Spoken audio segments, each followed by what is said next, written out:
نحمدہ ونصلی علی رسولہ الکریم اما بعد۔ میرے دوستو، بہت سارے لوگ یہ سوال کرتے ہیں کہ کون سا درود پاک پڑھنا چاہیے اور کون سا درود پاک پڑھنا افضل ہے۔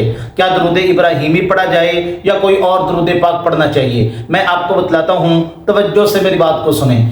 دیکھیں، رات کو میں مطالعہ کر رہا تھا فضائل درود پاک کے اوپر، تو مجھے نا ایک بات کسی بزرگ کی لکھی ہوئی بہت اچھی لگی اور میں نے سوچا کہ میں آپ کے سامنے وہ بات شیئر کر دوں۔ خاص کر جو لوگ درود پاک پڑھنے والے ہیں ان کے لیے تو یہ بات میرے دوستو تحفہ ہے، ان کو یہ بات سن کر بہت خوشی ہوگی۔ تو وہ بات کون سی ہے میں آپ کو بتلاتا ہوں۔ میں رات کو مطالعہ کر رہا تھا تو ایک بزرگ نے تحریر لکھی، اس نے لکھا کہ دیکھو، جب ہمارے کپڑے میلے کچیلے ہو جاتے ہیں تو ہم اپنے کپڑوں کی دھلائی کرتے ہیں۔ اپنے کپڑوں کو دھونے کے بعد وہ صاف ستھرے ہو جاتے ہیں، پھر اس کے بعد استری پھیرتے ہیں اور اس کے بعد ان کپڑوں کو ہم پہن لیتے ہیں۔ حالانکہ یہ وہی کپڑے ہوتے ہیں جو پہلے میلے کچیلے تھے، لیکن اب یہ کپڑے فریش ہو چکے ہیں، صاف ستھرے ہو چکے ہوتے ہیں۔ تو جب ہم ان کپڑوں کو پہنتے ہیں ہم عطر اور خوشبو لگاتے ہیں، ان کپڑوں کے اوپر خوشبو چھڑکتے ہیں۔ حالانکہ میلے کچیلے جو کپڑے ہوتے ہیں ان کپڑوں پر کوئی خوشبو نہیں لگاتا۔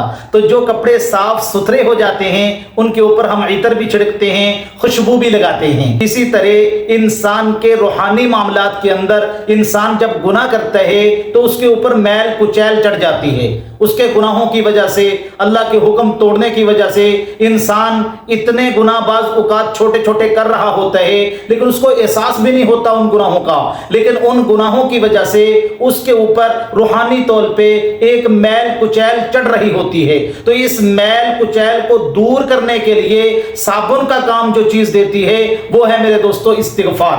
آپ استغفار کثرت سے کریں گے، آپ کے جسم کے روحانی اعمال کے اندر جو میل کچیل ہے اس کو دور کرنے کے لیے استغفار صابن کا کام کرے گا۔ اور اس کے بعد اگر آپ درود پاک پڑھیں گے تو یہ درود پاک آپ کے اوپر خوشبو اور عطر کا کام کرے گا۔ اور اگر آپ یہ چاہتے ہیں کہ آپ کی زندگی معطر ہو جائے، آپ کے اعمال معطر ہو جائیں، آپ کی زندگی خوشبودار ہو جائے، آپ کے اعمال خوشبودار ہو جائیں، تو پھر درود پاک کثرت کے ساتھ پڑھنے کی عادت ڈال لیں میرے دوستو۔ درود پاک ایک ایسی خوشبو ہے میرے دوستو جس کی وجہ سے اللہ تبارک و تعالی انسان کے دل کو بھی روشن اور منور کر دیتے ہیں۔ علماء کرام نے لکھا ہے کہ درود پاک دل کو زندہ کرنے والا ہے، درود دل کو زندہ کرتا ہے میرے دوستو۔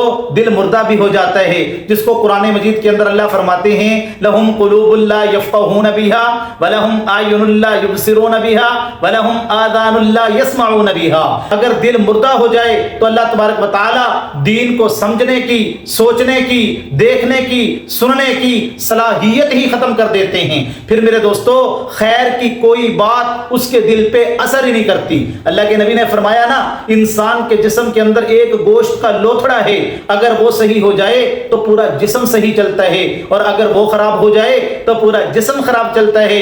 الا وہی القلب، الا وہی القلب، الا وہی القلب، وہ دل ہے، وہ دل ہے، وہ دل ہے میرے دوستو۔ تو اگر آپ اپنے دل کو زندہ کرنا چاہتے ہیں درود پاک کثرت کے ساتھ پڑھیں میرے دوستو۔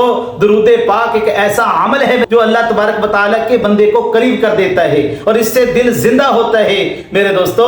جس دل کے اندر اللہ کے نبی کی محبت آ جائے وہ دل میرے دوستو زندہ ہو جاتا ہے۔ اسی کو اللہ تبارک و تعالی نے قرآن مجید کے اندر فرمایا اولئک الذین امتحن اللہ قلوبہم، میں نے صحابہ کے دلوں کو دیکھا تھا۔ اللہ کی نظر انسان کے دل پہ ہوتی ہے۔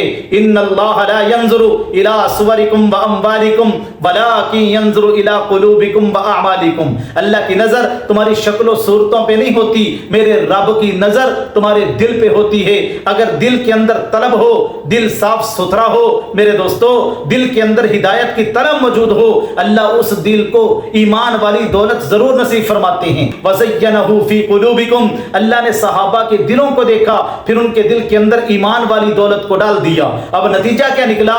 اب یہ اللہ اور اللہ کے رسول کی محبت میں دل ایسے زندہ ہوئے کہ یہ حضرت عمر فاروق رضی اللہ تعالیٰ عنہ کو آپ دیکھیں، اسلام لانے سے پہلے کیا حال ہے۔ حضرت عمر رویا کرتے تھے کہ میرا باپ کہتا تھا کہ اے خطاب کے بیٹے، تجھے تو بکریاں چرانی نہیں آتی تو کیا کرے گا؟ آج میرے رب نے اسلام کی برکت سے مجھے 22 لاکھ مربع میل کا حکمران بنا دیا ہے۔ آج یہ وہی عمر ہے جن کے بارے میں حضور فرماتے ہیں لو کان بعدی نبی لکان عمر، اگر میرے بعد کوئی نبی بن کے آتے تو حضرت عمر فاروق آتے۔ یہ وہی عمر ہیں جن کے بارے میں اللہ کے نبی نے فرمایا عمر تو جس گلی سے گزر جائے شیطان بھی اپنا راستہ تبدیل کر لیتا ہے۔ تو میرے دوستو، اللہ کی نظر انسان کے دل پہ ہوتی ہے، تو اگر آپ اپنا دل چمکانا چاہتے ہیں، دل کو منور کرنا چاہتے ہیں، دل کو زندہ کرنا چاہتے ہیں، تو پھر میرے دوستو درود پاک آپ کثرت کے ساتھ پڑھیں۔ اب رہا یہ سوال کون سا درود پاک پڑھنا افضل ہے؟